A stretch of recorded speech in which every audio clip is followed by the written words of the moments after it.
We actually went to Iceland in 2022, and I'm finally getting around to doing the behind the scenes, and that just says like how busy we've been since then. And I finally got some time to put it together, so here we are.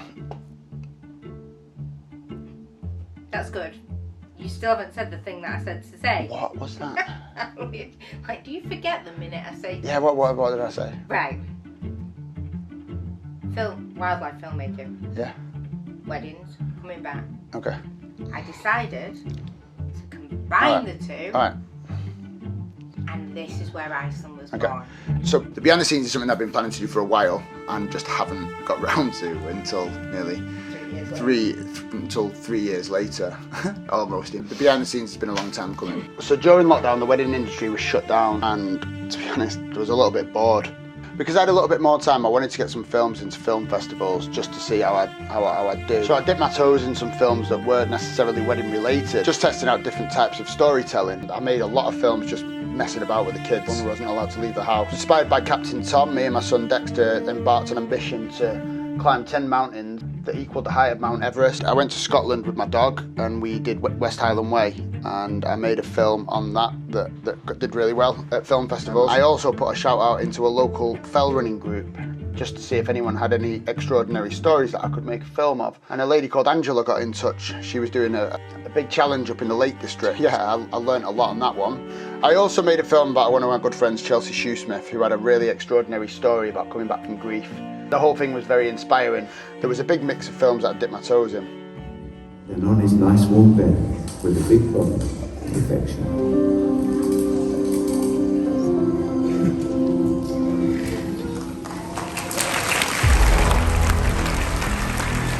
Before getting into the wedding industry, I always wanted to be a wildlife filmmaker. Didn't happen, had a family and got into weddings. Shooting in the outdoors and shooting in the wild is something that I really love to do. Because I was making all of these different types of films, I really wanted to combine the two and make something for YSD. We hadn't really posted anything for a while, so I wanted to come back with a bang, but I wanted to come back with something completely different.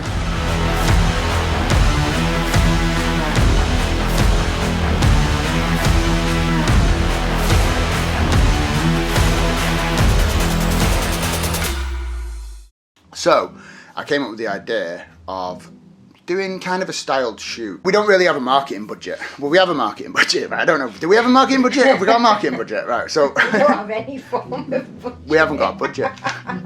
So... We just wing it and it seems to work. Yeah. Well, I decided that I was going to pitch the idea of doing some kind of film. Whenever I'm describing anything, by the way, just understand that I have ADHD and the story is going to be like this, okay? So I apologise. Why did we go to Iceland? Why do it, you know? Essentially, a styled shoot isn't really respected within the industry. It's not something that people would actively promote. A lot of people like the authentic look of a wedding and that's the way of promoting it, which I wholeheartedly agree with. But that wasn't the reason why we decided to go to Iceland. The way that we shoot is we don't really direct anything on the day. We shoot the day exactly how it happens, fly in the wall documentary style.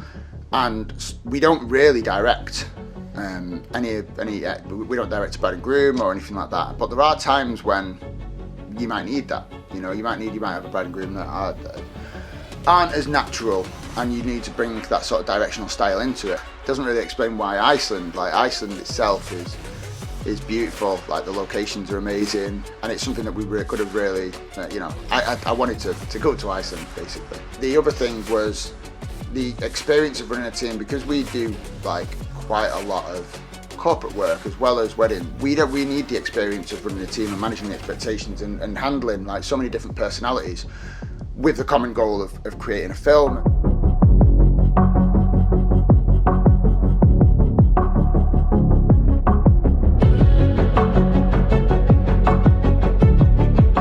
Before we did anything else, we had to come up with the reasons why it would be worth it to go and do something like this. So the reasons why is obviously to gain the skills that I've spoken about, but also we could have done a short film, we could have done a corporate video, we could have, there's so many angles that we could have gone with, but I thought a good way of doing it, because I work in the wedding industry, would be to sort of stick to what I know, gather a team within the wedding industry, use to film for YSD and with the promotion of YSD.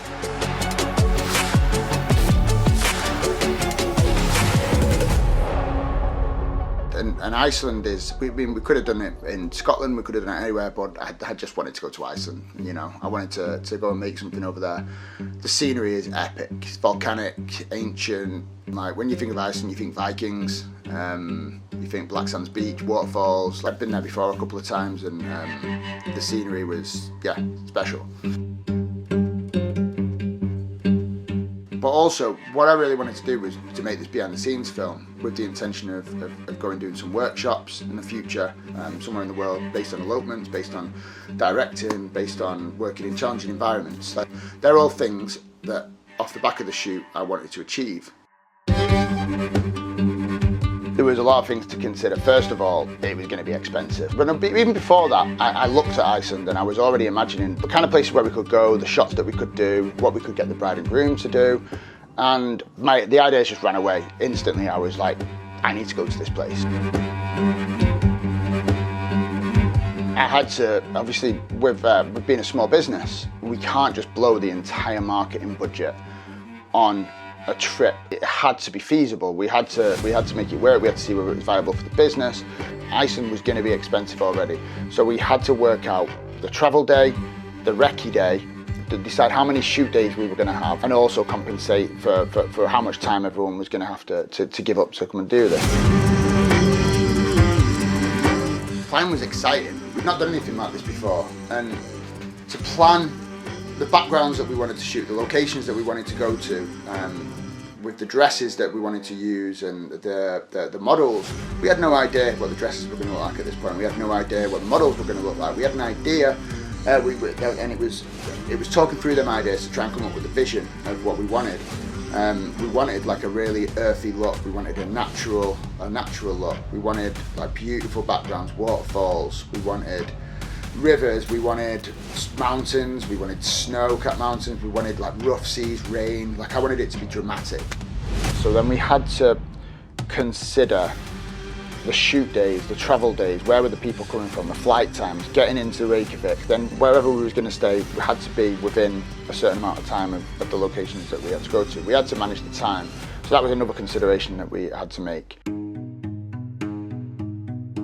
Obviously, I had to speak to Carleen, my wife, about the options that we had, and we realised that it was going to cost, thousands of pounds. And not only that, we also had to consider it couldn't just be me taking a bride and groom. First of all, we had to get a bride and groom. We had to get some models who were willing to do it. We had to have someone to make the dresses, the suits. We had to have makeup, a photographer. It made sense to bring a photographer on board because it would be excellent content for them. For me, the film was never the most important part of it. The most important part was making the behind the scenes. What I wanted to do is not only go and shoot something over there, but also get the experience of managing people, but also having the experience of directing. Like this we were going to be finding two models that had never worked together before, and we were going to try and make it look like they was in love, After researching some of the locations that we could have gone to, thinking about a bride and groom, thinking about the kind of story that we could put together to make something, it was going to be expensive. It was too expensive for us to be thinking about taking a team abroad and creating something like this. So I had to have a think of who would want to invest in something like this alongside us. And a photographer was the obvious choice. The photographer could also gain some quality content from something like this. Touched on just how expensive the whole trip was going to be, and it made sense to bring somebody else on board that could also benefit 50% from it, but also pay half of the money towards it. It was going to be expensive taking a lot of people out to Iceland. It made sense to bring someone on board and go halves. There was a networking event organised by Andy Murphy where me and Paul, we had a bit of a drink, and we discussed what we could do together. I wouldn't say what we could do because that sounds creepy. Down it! Down it! Good good friend of mine, Paul Williams. Down it right now! For fuck's sake, down it! I know it's not tequila! Down it!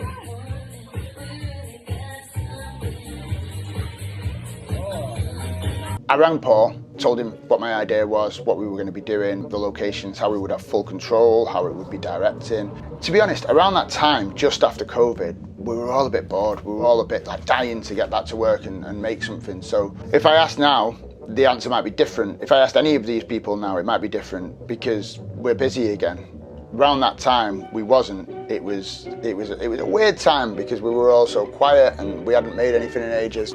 Paul didn't really need persuading because why would he? It's a shoot in Iceland, a bride and groom, quality content. There's problems with bringing somebody else in on it because I'd ran away with all my ideas. I'd ran away with all these epic locations that I wanted to do and the kind of ideas that I had where it was video heavy. And now suddenly I had to sort of sacrifice 50% of what I wanted to do and hand it back to a photographer. Now, a photographer and videographer's jobs are completely different. On a wedding day, a photographer will take the bride and groom out for portrait shots and we will piggyback off the back of whatever they're doing. So it kind of took some of the directing away from me with Paul coming on board because he would then be directing the bride and groom and it would kind of transpire a little bit into how we work on a wedding day. So I was losing a little bit of the direction that I wanted to do on the job. The good thing about working with Paul is he was willing to listen to what I wanted and what we wanted out of the shoot. It wasn't difficult like that. You know, whenever you go 50% with anyone, whenever you're going with a business partner, whenever you get a friend to get involved in something that is for financial gain or for work purposes, it can sometimes go wrong. You have difference of opinions, you have different goals. But fortunately, in the lead up to the shoot, we both compromised on places where we wanted to go, and it was great having Paul on board. A few weeks before going out to Iceland, me and Paul went up to the Lake District on a pre-bonding experience, really. I broke him. See you later, mate.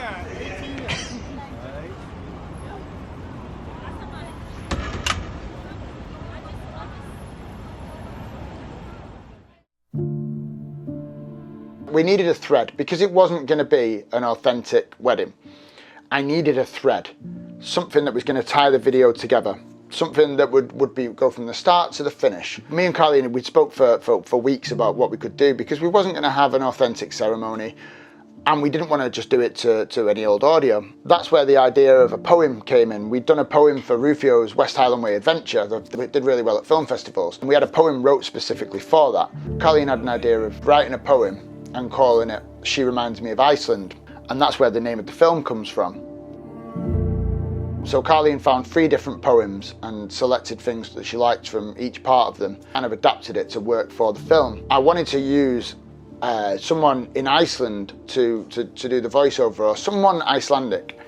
But instead of that, I thought, I'm going to go over to Sweden, I'm going to see my granddad, and I'm going to try and get him to do it. And that's what we did. Ja, kanske i och för sig svarta hav med snötäcken och lite grann om det svarta hav.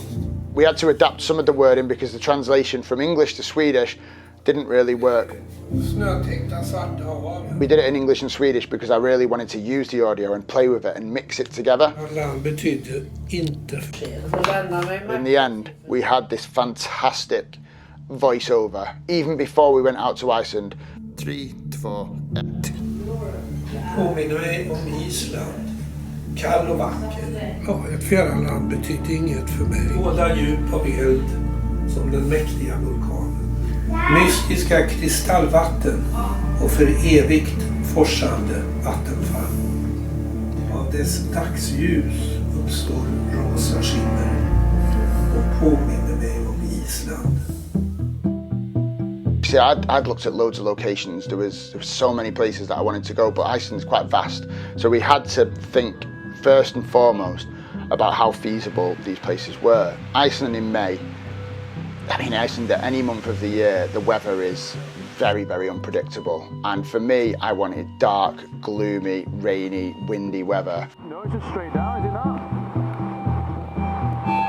If the weather was going to be like that, and there was a good chance that it was going to be, team morale was obviously something that we needed to look into. So whatever location that we went to, it had to have either facilities that we could use or not far from the vehicle, within a few minutes walk, so we wasn't travelling too far. We had to look more around Reykjavik because that was originally where we was going to stay. We had Black Sand Beach, obvious choice. There was the plane crash site, there was the various waterfalls, Skogafoss waterfall and Selangjafoss, however you say it, Selangjafoss, anyway, waterfall. All the locations that we'd scouted was within a few minutes walk from a car or had facilities there. One of the first places that I'd looked at was a place called Thorsmork, and I'd got in contact with, it was a photographer or videographer, and they'd had this epic shot over Thorsmork with a bride and groom, and I got in touch and they said, it's an amazing place, but you have to go through rivers to get there, and you then had to hike for 4 hours to get to this spot. And I thought, nah, it's too, I mean, we could have got some beautiful shots along the way, but that's an 8-hour round trip, you know, that's too much too. And also, the other thing about Thorsmork, we got in contact with the car hire company and asked how it works with that, and they said they wouldn't insure us. So that was the end of Thorsmork. There was a lot of locations that I came across and that was like that, where it wasn't that easy to get to. And also, Iceland's a touristy place. You know, people come from all over the world to come to these epic landscapes, and tourists being in the back of the shot was something that we didn't want. We wanted the film and the behind the scenes to kind of, the behind the scenes was different, but it didn't matter who we saw in that, but we wanted the film to just be the bride and groom on their own and at all these amazing places. Wherever we was thinking about a location, we had to think about that. So the plane crash was somewhere that I suggested that we should go. And Paul said no, they didn't think that we should go there because one, it was around an hour's hike. I mean, forgive me, it might be longer, it was 3 years ago we were talking about this. But also, you couldn't hide the tourists. If there was a load of punters there, we could not hide them. It would be too difficult. That was somewhere where it would have been a 2-hour round trip, so that would have took up to 3, 4, 5 hours to drive there, hike to the plane, come back. Another thing that we had to consider with the safety was we wanted to hire out, but because we wanted the shoot to be raw and rugged, we wanted to hire some Icelandic horses, and we'd got in touch with lots of different companies in Iceland, and a lot of them didn't open until later on in the year because of the weather. And we found Nupshistar, and I hope I'm saying that right. When we were scouting location, we were mostly looking on Google, and it was lovely to speak to Panic Nupshistar because they had local knowledge of some locations that weren't even, you know, we would never have found them. There was the Viking village, there was this lovely spot by the river where we took the horses. We went near a volcano, there was a waterfall that we hadn't seen. They were all quiet, there was no one around, and perfect spots.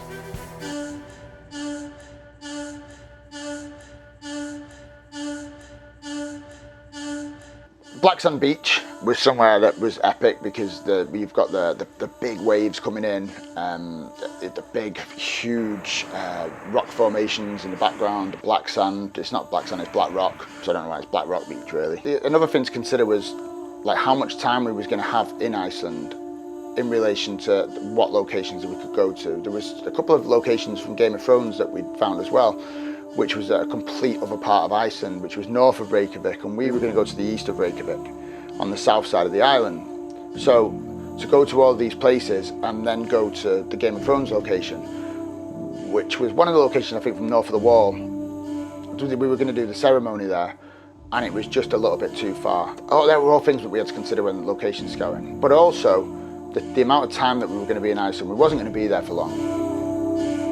Also, when we were planning the shoot, and this was like one of the really interesting things because you're looking at it in a way, and I've shot elopement since then, and it's important to make sure that the locations that you find, the locations that you pick, aren't too far away from each other because you want to maximise the amount of shoot time that you've got. You don't want to be driving all day. You want to be going from point A to point B as quickly as possible. And that's something that we had to consider with the locations. We had to, wherever we were going to stay, had to be a short amount of distance from location 1. Then we had to go location 2. As soon as we have a location 1 and 2 that are too far away and you're going back on yourself, you lose a lot of time and the morale of the team will go down, the bride and groom, the models will lose interest, and that is something that we really didn't want to do. So we could have either shot in 6 different locations on one day or 2, and that was the important thing, coming up with the shooting schedule to make sure that we maximised the amount of time.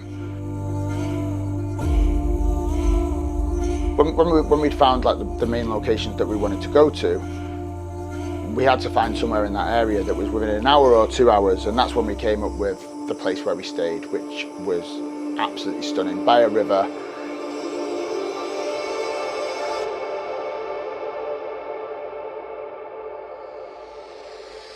At this point in the planning, when we was location scouting, we didn't know who we were going to bring in on the shoot because we were still seeing how feasible it was going to be. But if we were going to be taking a team out to Iceland, we had to look at the safety considerations, you know. Although they were going to be adults coming on a shoot, we were still technically going to be responsible for them and taking them to a place where it's outside of people's comfort zone. It made me feel excited to be able to share that experience. Most of the people that we brought along, or we was going to bring along, or thinking about bringing along, wasn't accustomed to shooting outdoors. You know, I wanted it to be an adventure for everyone. But if we were going to be taking people, and we did feel responsible for the safety. So that was another thing that we had to look at. On Black Sand Beach, there's big sneaker waves that come out of nowhere, and we had to make sure that we stayed far enough away from the water, which we didn't. We completely didn't check that. It's very easy to be blasé about these kind of things. Like, these are serious places. Iceland's a serious place, you know.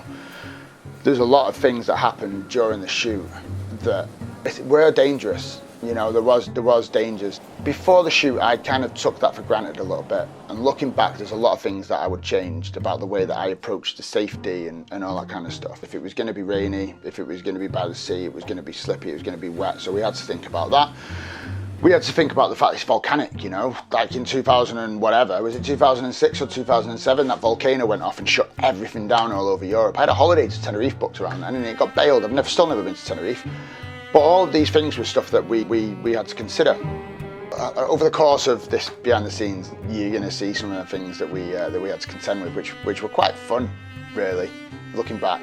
Sometimes, like, when stuff goes wrong at the time, it's scary, and when you look back, it's funny. If you would have died. Not if he would have died. Obviously, we've touched on Paul a little bit. Paul, we had to look at style. So my style is fly on the wall, documentary style. I don't like to have the bride and groom looking at the camera. I don't like to fake anything. And Paul's style is similar, I think. Is it? I don't think it is. Paul's style is similar. Paul's very, very, very talented at getting those fly on the wall shots, but a lot of his shots are quite pose shots with the bride and groom. So that was something to consider about the amount of time that we were going to have on locations doing what Paul wanted to do and what I wanted to do. Building the team was quite a fun part of the job. We had to bring everybody in for a certain skill. Because we were funding this ourselves, or because it was coming out of the marketing budget, we had to make sure that each team member had something to give to the shoot. Now, for me, the first person that I wanted to get on board was Steve, to shoot the behind the scenes. The behind the scenes for me, again, reiterating that was the most important thing. This film now was the most important thing to come from it. And that's why it took longer than Avatar 2 to make. Steve got on well with Elks. I can't believe I've put Steve up first rather than Elks, my wife, because she should have been the first one there, not Steve. See. Did Stefan tell you to do this? He said, just film Elks or whole. No, he didn't really, I'm joking. But Elks wanted to, like, obviously we needed the production. I am terrible with organising things, absolutely shocking at organising things. So I had to go to Elks with my vision of exactly what I wanted to do and where I wanted to go, and she had to make it happen by costing it up, telling me what we could and couldn't do, and yes and no, and nada. And Elks was the one that helped organise the locations, the running order, and also quite a lot of other stuff that we'll go into later on. Let's get back to Steve. And Steve had worked with us for a while, for years, for YSD second shooting and first shooting for YSD, until he won a BAFTA for his writing for a TV show, and then he left us and he's been gone ever since. That was maybe like 4 years ago. But I wanted to bring him back because Steve really loves shooting with me. Steve loves working with me. Steve sees the worst in every situation, so I thought, who better to take to one of the most unpredictable countries in the world with one of the most unpredictable people? So I knew that Steve would be a great asset to the team. His negativity and hate of waterfalls was something that was going to be profound through the trip. Because we were going to have limited time at each location, I wanted to make sure that we maximised the time that we was there. So if I was off shooting one thing or setting up a time lapse, or if I was shooting the bride and groom, there might have been some like waterfalls or something, some seagulls, some seals, like just something else going on. So I needed someone else to come and shoot the B-roll. And that's where B-roll Pete comes in. We need Pete to come! This is the third take of filming for Iceland. Without Pete Lawson, we don't have the men! And I actually did a version where it actually explains B-roll Pete. We're just innocent men. In the most perfect possible way. Roll VT. Pete Lawson, PL. Multiple winner of multiple awards, international, legendary filmmaker. Called him up, mate, do you want to go to Iceland? Go to Iceland, have a few days filming, a few beers afterwards. Happy days. We need Pete Lawson because there's not enough men! There's no more men! That was the plan. So, got Pete on board. B-roll Pete. B-roll Pete. I've not actually put him in my phone as B-roll Pete, but I'm going to put him in my phone. Way below his pay grade. Wait. When I say B-roll Pete, that is possibly the worst thing that I could say to someone who is as talented as what Pete is. To have B-roll Pete on board. B-roll Pete. He's so much more than B-roll Pete. I mean, the B-roll, as B-roll goes, it wasn't bad, you know. As B-roll goes, it was all like Oscar-winning stuff, and a lot of it didn't even make it into the film, which is sad for Pete, really. But yeah, B-roll Pete was a great addition to the team. I remember him saying, right, what do you want me to get? In fact, don't answer. B-roll. And then he turned to me and went, what the fuck is B-roll? What B-roll does he want? But I'll be honest, I just wanted to make a film in Iceland. Like, I wasn't too fussed about anything else other than that. And Carleen was. Like I said, if you want to look after the looks of the models, and that was something that really interested her, and that was nice to bring her in on that. So I went to her with the vision, Iceland, the locations, and Elks put together the vision of what we wanted out of the models. Elks wanted to have a certain kind of look, which was red hair, pale skin, preferably tattoos, some colours that would really pop against the colours of the backgrounds of Iceland. When we came up with the initial idea, the first part was the planning to come up with, first of all, what models we wanted to use. So for weeks we were looking into, we put a shout out on Star Now for female and male models. There were quite a few applications that came in. It was fun looking through them to try and find who was best for the look that we wanted to go for. And for weeks we couldn't find anyone. Like, we had loads of amazing looks from loads of people that was getting in touch. We spent a while looking through Instagram to try and find out what colours popped, what we would kind of look, different hashtags that we used to try and find someone. And we just couldn't find the right person. Like, it took so long to find the right person. One day I was in the office and Elks came in. She's like, I found her. I was like, found who? I found the female model. Brilliant. Like, who is she? And she's like, well, first of all, before I say anything else, you've got to know she's an elf. What do you mean? She's an elf. An elf? Yeah, she's an elf. She brought it over. It was Jess Fernthorne. Beautiful look, beautiful, like perfect for what we wanted for the shoot. So we contacted Jess. She was well up for doing the shoot, and yeah, like so first we found Jess, the elf, and then we're on Star Now. We'd had a few applications of people that wanted to come and do the shoot. We found Jack, who's like an absolute legend. Beautiful man, beautiful beard, beautiful tattoos. I mean, all round, what a guy. Like, what a man. Like, I fancied him, you know? As well as all the girls. I mean, eye candy for the girls, but eye candy for the boys too. I mean, look at his face. We spoke to Jack on the phone, everything was fine, everything was good. The good thing was that Jess and Jack had got in touch with each other as well prior to the shoot to introduce each other, and they were really looking forward to working together. By that point, we had a photographer, a behind-the-scenes camera, we had B-roll Pete, B-roll Pete, we had a female model, and we had a male model. Next, we had to think about what they were going to wear. When Carleen was putting together the mood board for the style, the dresses that she wanted to go for was quite boho. And when we got to that point, we had a chat with Paul. Could speak to like a dressmaker, like who makes dresses. You know, you're getting Whitfield and Ward to design a suit from scratch. Why don't you ask someone like Laura Frey who spoke? Now, Laura Frey isn't the style that Carleen originally wanted to go for because she had an idea. But when she saw Laura's work and the dresses that Laura wanted to do, like, all of our minds were changed instantly because Laura's quite out there. It's bespoke, eclectic dresses. And she had a number of different dresses that she wanted to showcase. This is the big ivory skirt, which is massive, Yeah. which will just show loads of impacts when it's like kind of on that beach and stuff, because it's just really full.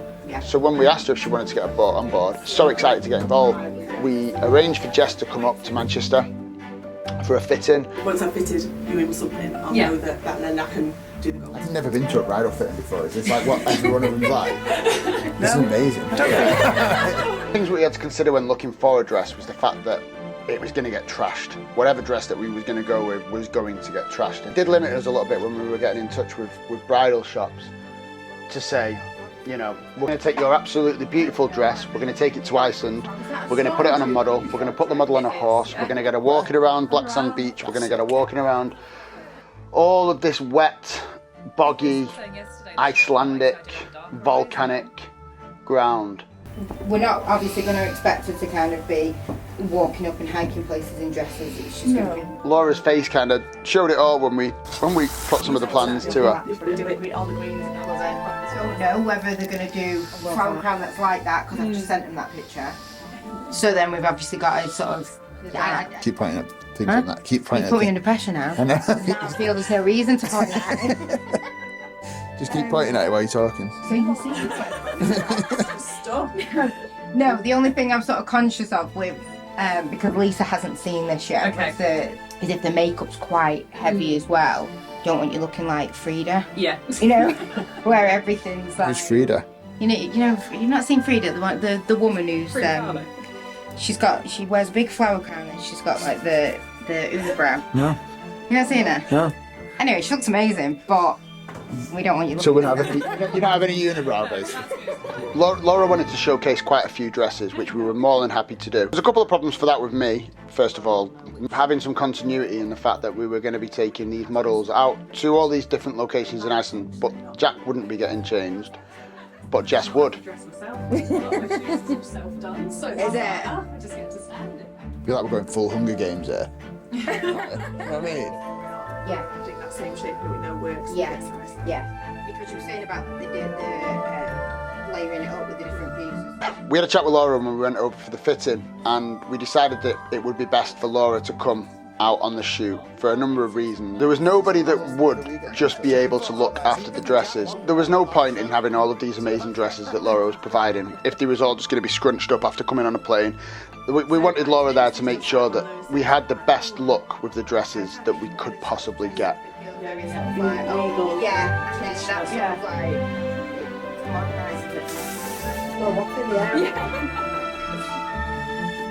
It was around this time that we spoke to Jess just about all her experience of riding a horse.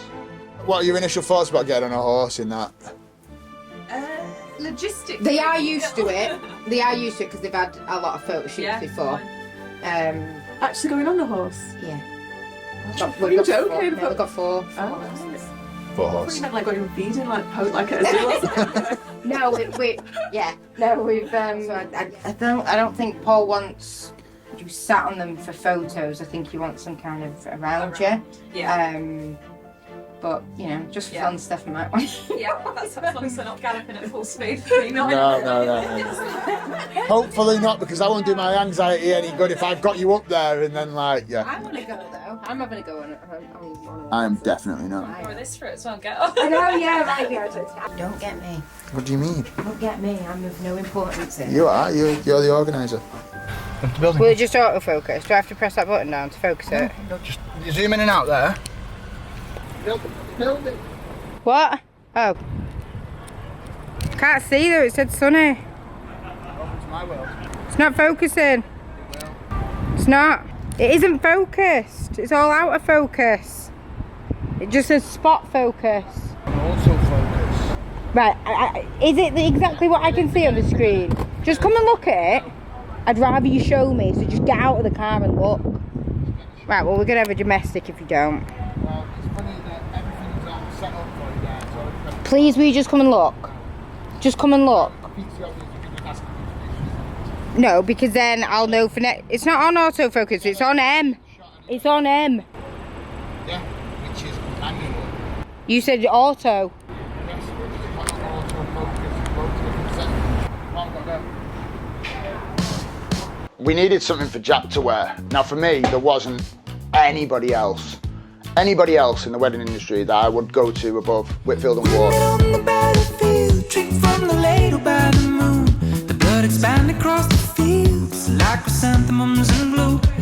Whitfield and Ward, Craig and Nicola are top dogs in the wedding industry. The suits that they do are second to none. When I had the idea of Iceland, I knew that I wanted to use Whitfield and Ward for the suit for Jack. And we went into Whitfield and Ward with our vision of what we wanted to do, and like everything else that happened, we had a vision, and then Craig and Nicola helped us to see a different angle of what Jack would look good in with the backgrounds popping, and that's when the suit was designed. Sat down with them, we went through all the different materials, we decided on some kind of material, I can't remember what it was, but it was ages ago, so... I bought him a really nice Mont Blanc pen for Christmas and he doesn't use it. It's not fat enough for my fingers. As an actress sent to the bishop. It's alright, I don't mind staying an extra 2 hours. They've all got a life to live. Let me just phone Nicola quickly. No, don't do that now. No, because it's good on camera, just one sec. I'm not going to know that right now. Yeah, they will. Come on. Hi, this is Nicola. Then we had to look at the hair and makeup. The hair and makeup was important because it was important, obviously, we need it. So we had a look. I'd worked with so many amazing hair and makeup artists over the years, but someone that could do both was really important. And Lisa Sims is someone that I'd worked with for a very long time over the years, and very, very talented. So I got in touch with Lisa, explained exactly what we wanted to do, and she said, I've never been anywhere on location like this before. I've never been to anywhere rugged. I've never really done hair and makeup outside. And I was like, perfect. Welcome to the team. And then Lisa got involved. And so just after that, Carleen went and met Lisa for a coffee. And Carleen went through exactly, what we wanted out of Jess and the dresses and the backgrounds. And they talked about all the colours, and everything was fine. The flights were booked. The accommodation was booked. The models were booked. Everyone was ready to go. Everyone was ready to go to Iceland. And then it happened. Yes, mate. Yeah, we just, it's the last week before going to Iceland. There's obviously the shit needing sorting out. We've got a bit of a problem with Jess at the minute. That was at about 5 o'clock this morning. She said she's in hospital. So that's a bit of a fucking nightmare. 5 days before we were due to fly out to Iceland, we found out Jess was really poorly, and she wouldn't be able to make the shoot. Keep me posted about Jess, and maybe... Do you want to put the feelers out there about getting a replacement model, perhaps? If she's got appendicitis and she's getting her appendix out, she's game over, mate. She won't be able to... That's done. She won't be able to fly over. Now, since then, she's made a full recovery, so she's fine. So we can talk about it in a different way. But at the time, it was panic stations. Now, I'm pretty chilled, so I'm like, it's fine. We're going to Iceland. We'll be able to sort something out. Carleen, Laura, Lisa, panic stations. It does create like a massive problem if she isn't available, because Laura's made the dress bespoke for her, so it's not going to fit anyone else, and Laura's sort of panicking a little bit now because it's a few days before the shoot. She's put a lot of time and effort into it, and obviously we don't know any information about what Jess is doing in that, so yeah, it's shit's creek at the minute. Tell me her measurements. What size is she? Size 8? I'll start looking to it now, mate. Fuck. Why has this happened, honestly? That's proper annoying, though. We had various conversations about putting Jess onto a horse.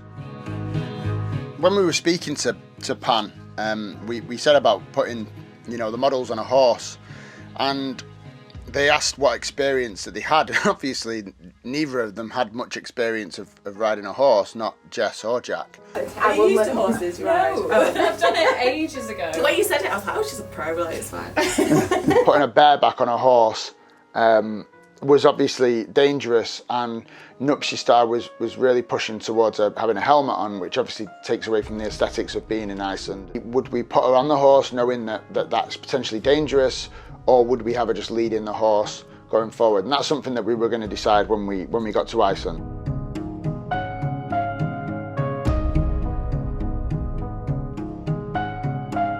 First time the whole team had to really come together with the common goal of fixing this problem. This was the first real problem that we'd had.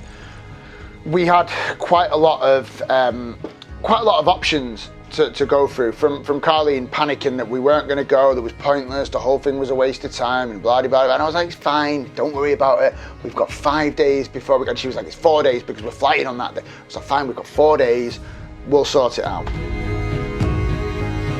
We had a number of different female models that were well up for coming over. There was one that really stood out, and that was Olivia. Now, Olivia had vast experience of riding horses. When I spoke to her on the phone, she was well up for riding the horse.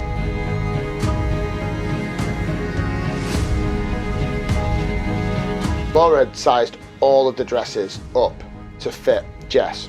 Now, obviously with it being 5 days before we were due to fly out to Iceland, 4 full days, Olivia was quite a lot taller, and she had a different skin tone, different hair colour. So obviously for me, I'm a filmmaker and Paulie's a photographer, so the difference for us was minimal. You know, it was just a case of, right, well, we've lost one model and we'll bring another one in.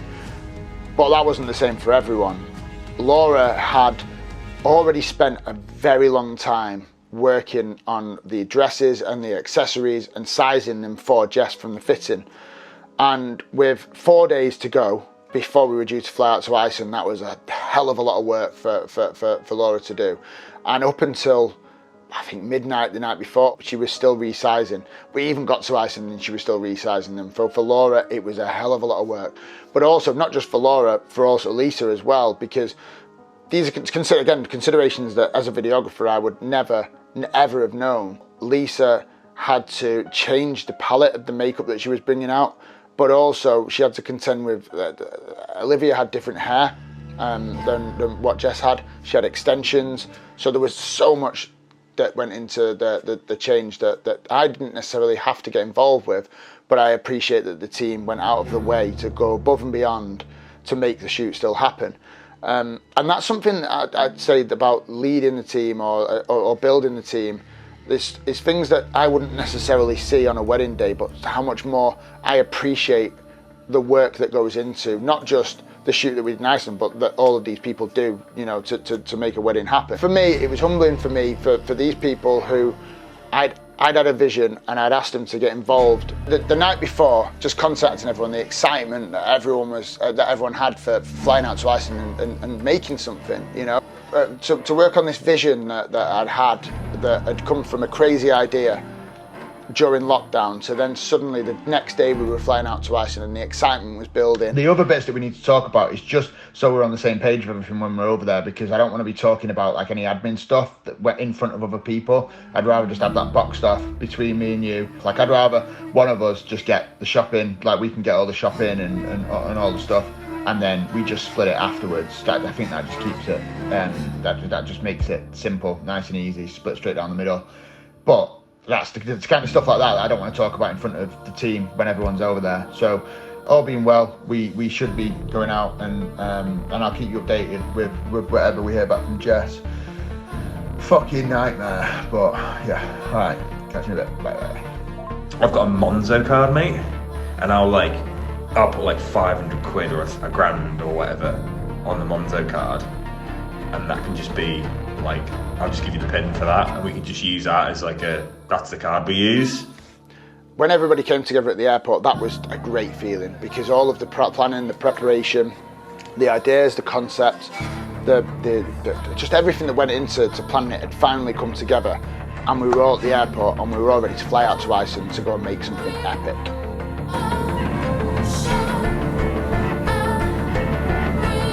So that's the end of part 1. Part 2, we're going to cover quite a lot of different stuff that went into the actual on-location shoots. Starting out from flying over to Iceland, taking the kit. What kit did we choose? Getting through the airport, how much fun that is. What was it like living in a house with a load of people that had not met before that trip? The problems that we faced with the horses, with the weather, managing the team, keeping everyone happy and getting the most out of people when it didn't always go to plan. How did we deal with the timings and the changes to the schedule? All the disasters and mini disasters that happened throughout the trip, and also the budget. What did Iceland cost? What did we get out of it? And finally, how we put the edit together. Don't know when this is going to be out because this one took 3 years, almost. So don't hold your breath, but coming soon. Ish. Part 2 of our Icelandic behind the scenes.